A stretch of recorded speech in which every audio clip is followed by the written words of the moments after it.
जय जय राम कृष्ण हरी, जय जय राम कृष्ण हरी. मनोमार्गे गेला तो तेथे मुकला, हरी पाठी स्थिरावला तोची धन्य. पण जर का तो मनुष्य मनोमार्गे गेला तो येथे मुकला. ज्ञानोबा सूचना देत आहे, ठीक आहे तू तीर्थांना जा, तीर्थामध्ये स्नान कर, पवित्र हो, परंतु पवित्र होऊन मनाच्या मागे मागे जायचे नाही. मन म्हणेल तसे नाही करायचे. जो मनाच्या मार्गाने जाईल, मन सांगेल त्याप्रमाणे वागेल, तो मुकला, म्हणजे तो कामातून हरवला, भरकटला. कारण मन फार ओढाळ आहे, मन अतिशय चंचल आहे. अरे आता चांगले तीर्थस्नान करून आलास तरी तुझ्यामध्ये काही बदल होत नाही. अजून तू तुझी चाल सोडत नाहीस, अजून तुझे वागणे बदलत नाही.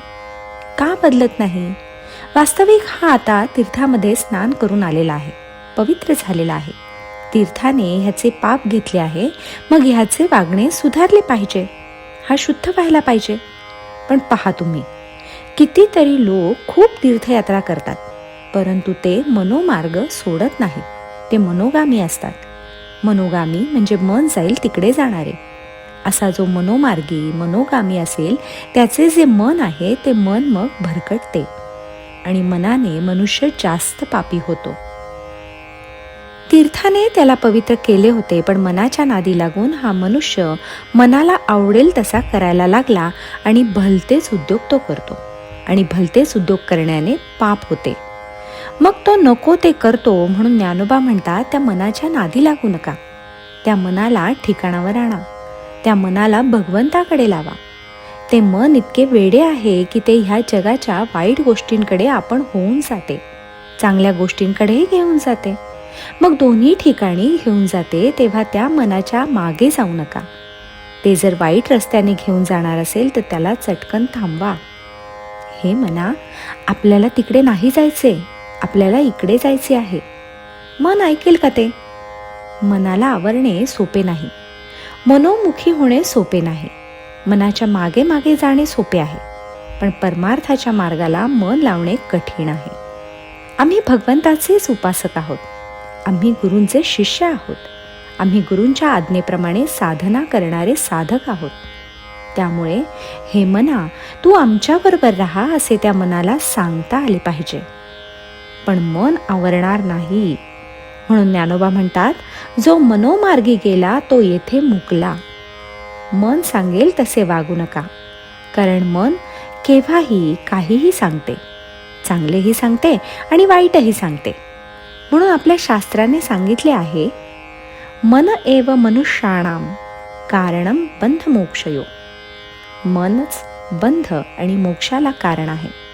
तुम्हाला मोक्षालाही मुक्तीलाही मनच घेऊन जाते आणि बंधनात सुद्धा मनच टाकते. मन असे ओढाळ आहे, तेव्हा अशा ओढाळ मनाच्या नादी लागून बंधनात पडू नका असे ज्ञानोबा सांगतात.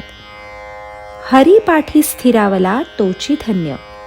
ज्ञानोबा सांगतात, हरीचे पाठांतर करण्यामध्ये जो स्थिर झालेला आहे, हरीचे स्मरण करण्यामध्ये जो रमला आहे, तो धन्य आहे. तो मग मनाचे ऐकत नाही, कोणाचे ऐकत नाही. म्हणून पहा, आपल्या मुखामधून हा हरीचा जप अखंड चालला पाहिजे.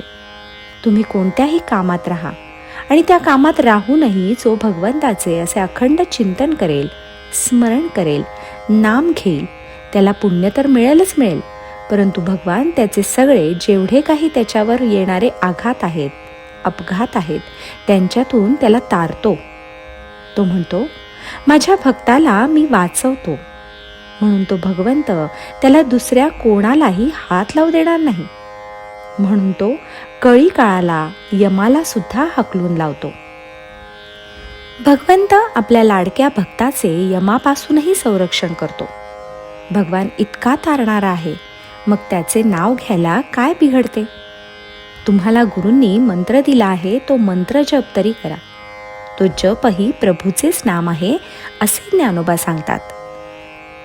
जय जय राम कृष्ण हरी, जय जय राम कृष्ण हरी.